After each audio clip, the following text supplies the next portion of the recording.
Back to New South Wales, where conditions have eased for fire crews today, but the bushfire situation does remain volatile and dangerous, with 16 fires still at a watch and act level. Early estimates reveal 50 homes have been damaged or destroyed in the past 24 hours, bringing the total number of homes lost in the last week of two bushfires to about 200. Temperatures have dropped, but a statewide fire ban does remain in place. 21 people were injured yesterday, 13 of them firefighters.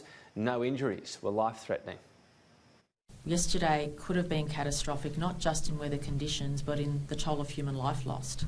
And the fact that no one lost their life yesterday is truly amazing, and I'm deeply grateful for everybody who did their bit to contribute to this effort. We're not through, obviously, the danger zone. We've still got over 80 fires blazing away in New South Wales, the vast majority still not contained, and unfortunately our emergency services personnel and volunteers have their work cut out for them over the next few days and beyond. For the latest, let's go live to Ben Shepherd from the New South Wales Rural Fire Service. Ben, what areas are currently of biggest concern still for you at the moment? Yeah, look, it continues to be that mid-north and north coast area where we still have a number of watch and act messages in place. We are going to start to see these fires move across the afternoon as we start to see temperatures really hit their peak and winds start to move across those fire grounds. So still a lot of work to do. We are looking towards some more I guess potentially dangerous conditions later on this week. We'll start to see temperatures once again rise and winds start to increase. We're not going to have all these fires controlled by that stage. So we're asking people, please remain vigilant. Please ensure that you're up to date with everything going on and know what you're going to do if fires threaten your home. Yeah, no complacency over the next few days. The other part of this, I've heard talk that there could be months of burning, so big are these fires. So you've got communities that are going to be living in almost the shadow of fire throughout summer, basically. Yeah, already a number of these communities on these fire grounds have been living with fire around them. Small towns like Dundurrabin now have had fires around them now for months. And that can be tiring. They have to keep themselves up to date. They have to know what these fires are doing. And without any meaningful rainfall on the horizon, we've got a firefight ahead of us now for weeks and months. We have more than 1.1 million hectares that we're currently dealing with on these fire grounds alone. That's thousands of kilometres of fire edge that we need to contend with. And that's just if we didn't see any further escalation of fire activity or further fires. So there's a lot of work to do, and that's why we're asking for the community's help. Please remain prepared. Please keep yourself up to date because we know that when the homes are well prepared, they're easy to defend, or they've got a better chance of surviving if we're not there to defend them.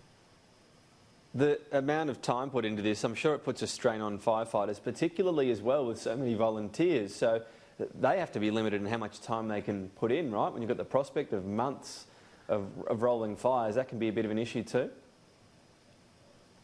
Yeah, look, fortunately we've got a massive workforce here in the Rural Fire Service of firefighters available to us, and we can actually move them around the state.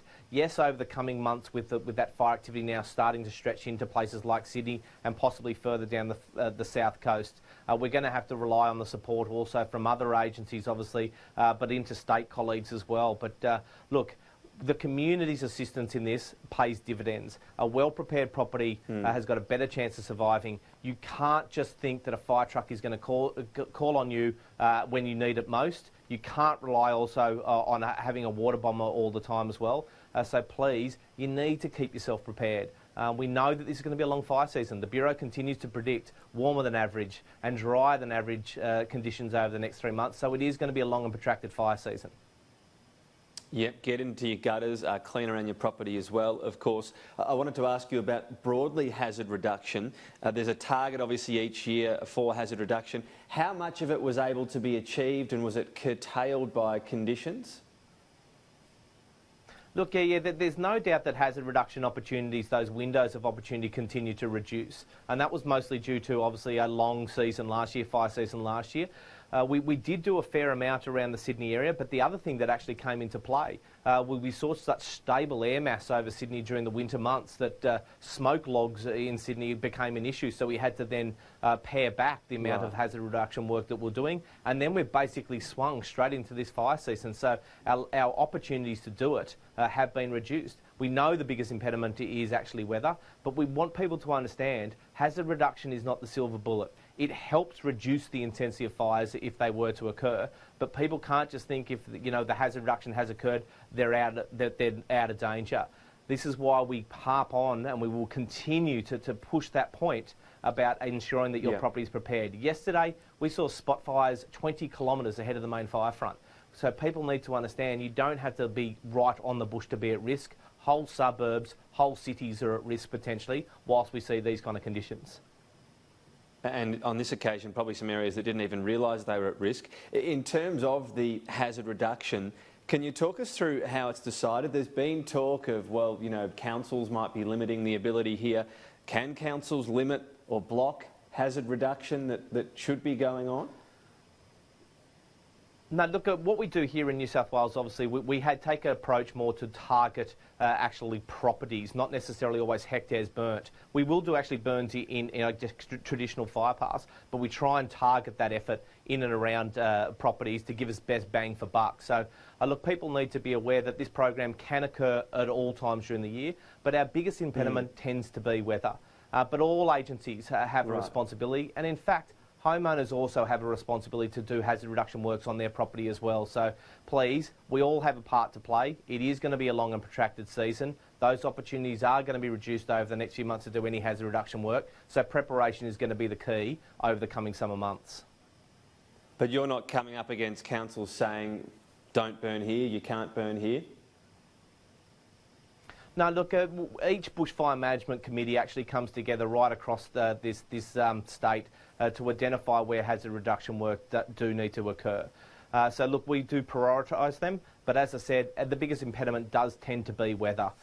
Whether either we get too much rain, it's too wet, or we swing now like we have into the fire season very, very rapidly, and then it becomes too dangerous to do hazard reduction work. But the other thing as well, it's not all about burning. The preparation, asset protection zones, community education, building as well. All those things form part of hazard reduction, and that's what we try to do here, especially in New South Wales. It's a sterling effort from afar that there managed to be no serious injuries yesterday despite such a catastrophic day, so I'm sure all of Australia thanks you for the effort that has been put in. Ben Shepherd, thanks for your time today.